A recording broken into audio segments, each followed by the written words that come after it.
Welcome to పురా local. ప్రస్తుతం తెలంగాణ రాష్ట్రం రాజకీయాల్లో ఒకటే చర్చ నడుస్తుంది. కవిత నెక్స్ట్ స్టెప్ ఏం తీసుకోబోతుంది? బీఆర్ఎస్ పార్టీ ఎమ్మెల్సీ కవిత, తెలంగాణ రాష్ట్ర మాజీ ముఖ్యమంత్రి కేసీఆర్ కూతురు కవిత ఏ స్టెప్ తీసుకోబోతుంది నెక్స్ట్? ఎందుకు అంటే గత కొన్ని రోజులుగా మనకందరికీ తెలిసిన విషయమే, కవిత 6 పేజీలతో కూడిన ఒక లేఖ పార్టీ అధినాయకుడికి రాసినప్పుడు ఆ లేఖ పైన కేసీఆర్ నుంచి ఎలాంటి స్పందన లేదు.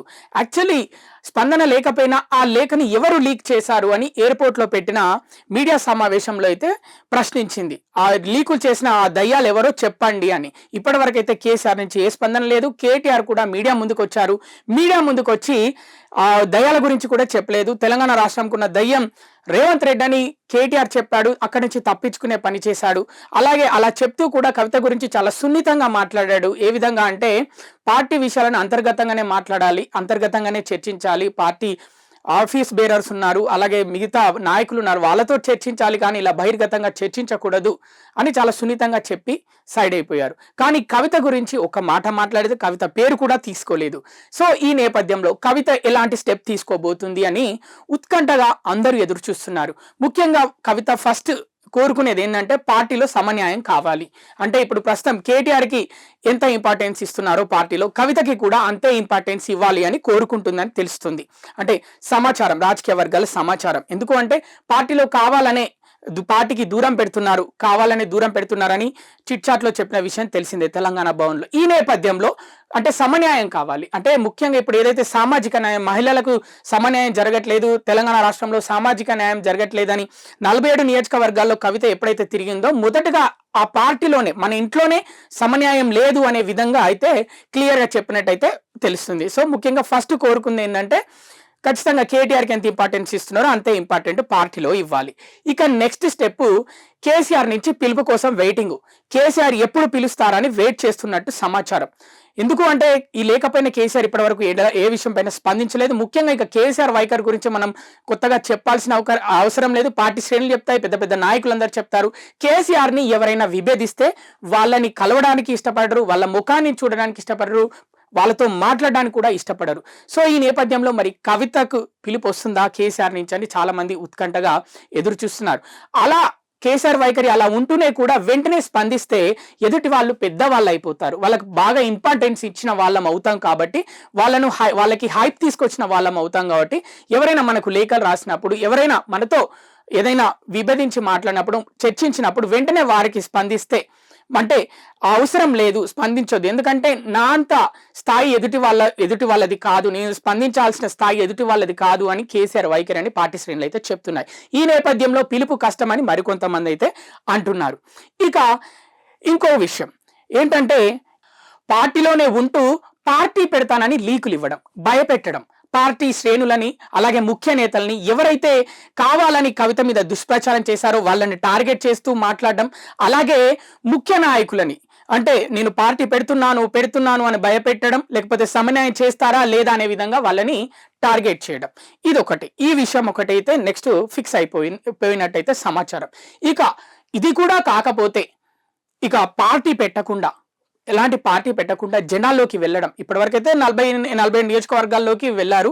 అలాగే జనాల్లోకి వెళ్తూ పార్టీ పెట్టకుండా, పార్టీని తిట్టకుండా జనాల్లోకి వెళ్ళి మొదటగా అందరి దగ్గర అంటే బీసీ నినాదంతో ముందుకెళ్ళి సామాజిక న్యాయం, ఆర్థికంగా, సామాజికంగా, రాజకీయంగా, ముఖ్యంగా మహిళలకు సమన్యాయం జరగట్లేదు అని ఇలాంటి విషయాలని సామాజిక న్యాయం బీసీ నినాదంతో జనాలలో తిరుగుతూ పార్టీ పెట్టకుండా అలా పార్టీ అలా తిరుగుతూనే బీఆర్ఎస్ ని ఏ విషయం పైన మాట్లాడొద్దు, అలాగే కేసీఆర్ ని ఏమనొద్దు, కేటీఆర్ ని ఏమనొద్దు. కానీ ఎవరి వల్ల అయితే కవిత పార్టీ నుంచి దూరం అయిందో వాళ్ళని మాత్రం ఖచ్చితంగా వదిలిపెట్టే ప్రసక్తే లేదన్నట్టు తెలుస్తుంది. ఈ నేపథ్యంలో అలా తిరుగుతూ అన్ని నియోజకవర్గాలు తిరుగుతూ తనకంటూ ఒక గుర్తింపు తెచ్చుకొని, పూర్తిగా అన్ని నియోజకవర్గాల్లో గుర్తింపు తెచ్చుకొని, అటు బీసీల్లో ఇటు అన్ని సామాజిక వర్గాల్లో, అన్ని వర్గాల్లో గుర్తింపు తెచ్చుకొని సమన్యాయం, సామాజిక న్యాయం, మహిళలకు సమన్యాయం ఇలాంటి నినాదాలతో ముందుకెళ్ళి అప్పుడు చివరిగా పార్టీ పెట్టడం. సో ఇప్పుడు ఈ విధంగా కవిత నెక్స్ట్ స్టెప్ తీసుకోబోతుందని అయితే అందరూ అనుకుంటున్నారు. ఇక ఈ విషయం పక్కన పెట్టేస్తే శనివారం నాడు కేటీఆర్ ఎర్రవెల్లి ఫామ్ హౌస్ కి కేసీఆర్ దగ్గరికి అయితే వెళ్ళడం జరిగింది. అప్పుడు కేసీఆర్ అయితే ఒక విషయం సూచించినట్టయితే తెలుస్తుంది. పార్టీ వర్గాలకి కేటీఆర్ కూడా కవిత విషయం పైన ఎవరు స్పందించకండి, అందరూ కామ్గా ఉండండి అని అయితే చెప్పినట్టయితే తెలుస్తుంది. కానీ కేటీఆర్ కి ఇటు పార్టీ శ్రేణులు చెప్పిన విషయం ఏంటంటే ఈ విషయం పైన ఏదో ఒకటి కేసీఆర్ తొందరగా స్పందిస్తే అటు విపక్షాలకు మనం ఛాన్స్ ఇచ్చిన వాళ్ళం కాకుండా ఉంటాము. ఎందుకంటే ఇప్పటికే విపక్షాలు రెచ్చిపోతున్నాయి, ప్రతిపక్ష పార్టీలు అయితే రెచ్చిపోతున్నాయి. కావాలని ప్రతిరోజు ఇదే టాపిక్, ఇంట్లోనే వాళ్ళకే గొడవ ఉంది, బయట వాళ్ళకి ఏం న్యాయం చేస్తారు, ఇంట్లో మహిళలకే న్యాయం చేయలేని వాళ్ళు బయట మహిళలకి ఏం న్యాయం చేస్తారని ఇటు ప్రతిపక్షాలు అంటున్నాయి. తొందరగా ఏదో ఒక విషయం తేల్చి చెప్పండి, గందరగోళంగా ఉంది బయట అని పార్టీ శ్రేణులు కేటీఆర్కి చెప్తే కేటీఆర్ వెళ్ళి అంటే కేసీఆర్కి చెప్పడం అయితే జరిగినట్టయితే తెలిసింది. మరి కేసీఆర్ ఎలాంటి స్టెప్ అంటే ఏం ఆలోచిస్తున్నారు కవిత విషయంలోనే అయితే అందరూ ఉత్కంఠగా ఎదురు చూస్తున్నారు. కవితకు పిలుపు వస్తుందా కేసీఆర్ నుంచి, లేకపోతే కేసీఆర్ కూడా ఏదైనా లేఖ రాస్తాడా కవితకి? అంటే నీకు ఏం కావాలి చెప్పు, నువ్వు పార్టీలో ఏ విధంగా ఎవరెవరు ఏ విధంగా ఉన్నారో క్లియర్గా చెప్పు, నేను తర్వాత వాళ్ళ విషయం చూసుకుంటా అని ఏమైనా లేఖ రాస్తారా ఏంటి అనేది అందరైతే ఉత్కంఠగా ఎదురు చూస్తున్నారు. ఇక ఈ విషయం కూడా పక్కన పెట్టేస్తే చివరిగా ఇక కవిత తరపున ఎవరైతే ఇప్పుడు సపోర్ట్ గా ఉన్నారో అటు జాగృతి నుంచి ఇటు పార్టీలో కూడా బీఆర్ఎస్ పార్టీలో కూడా ఇప్పుడు రెండు చీలికలు అయ్యాయని అంటున్నారు. ఒకటి కేటీఆర్ వర్గం, ఇంకొకటి కవిత వర్గం. కవిత వర్గం వారు ఏకంగా కేటీఆర్ ను టార్గెట్ చేస్తూ పోస్టులు పెట్టడం అయితే జరిగింది. ఆ పోస్టులలో నువ్వు బహిర్గతంగా మాట్లాడొద్దు అంటున్నావు, మరి బహిర్గతం చేసిన వాళ్ళు లేక బహిర్గతం చేసిన వాళ్ళ పేర్లు ఎందుకు చెప్పలేదు, వాళ్ళ మీద యాక్షన్ ఎందుకు తీసుకోలేదు, ఎక్కడ న్యాయం ఉంది, నువ్వు వర్కింగ్ ప్రెసిడెంట్ అంటున్నావు కదా, మరి సమన్యాయం ఎక్కడ చూపించామని సూటిగా ప్రశ్నించడం అయితే జరిగింది. వి స్టాండ్ విత్ కవితక్క అని క్లియర్ గా వాళ్ళు పోస్టులు పెట్టడం అయితే జరిగింది. ఇక మనం ఎయిర్పోర్ట్ లో కూడా మీడియా సమావేశంలో మనం అందరం క్లియర్ గా చూడడం జరిగింది. సపరేట్ కవితక్క సైన్యం అని సపరేట్ ప్లకార్డులు పట్టుకొని ఎయిర్పోర్ట్ లో కూడా చాలా మంది అక్కడికి రావడం అయితే జరిగింది. కొంతమంది అంటున్నారు వాళ్ళందరూ బిర్యానీకి వచ్చిన వాళ్ళు, మళ్ళీ కేటీఆర్ పిలిస్తే అవే పార్టీ శ్రేణులు అవే జనాలు మళ్ళీ కేటీఆర్ దగ్గరికి వెళ్ళి అలాంటి ప్లకార్డులు కేటీఆర్ కి సపోర్ట్ గా కూడా పట్టుకుంటారని మరికొంతమంది అయితే అంటున్నారు. కానీ పార్టీ ఇప్పుడైతే రెండుగా చీలిపోతుంది. కవిత వర్గం ఒకటి అవుతున్నారు, కేటీఆర్ వర్గం ఒకటవుతున్నారు అని అయితే బయట వార్తలు వస్తున్నాయి. మరి చూద్దాం చివరిగా ఏం జరగబోతుంది.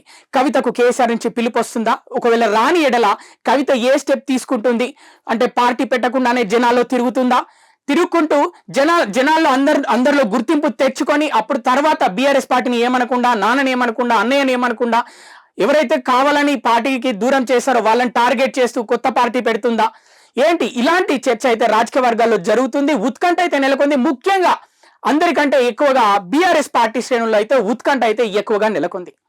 ఇవి ఇప్పటి వరకు అప్డేట్స్. మరిన్ని అప్డేట్స్ కోసం చూస్తూనే ఉండండి పూలాల కొర, your choice for local voice.